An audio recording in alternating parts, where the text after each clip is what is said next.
పూజించి కొమ్మల్లో ఆ కోయిల పాటలు పాడాలి.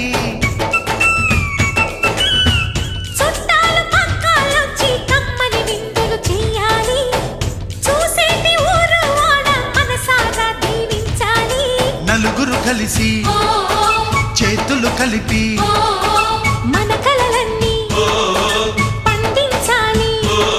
ఒక చోట పుట్టని కోడళ్ళు అయ్యారు అమ్మకే కూతుళ్ళు. త్వరలోని ముద్దుగా పుడతారు ఈ తాత పోలికల మనవళ్ళు. ఈ సంతోషాలు సరదాలే మా పండుగలు.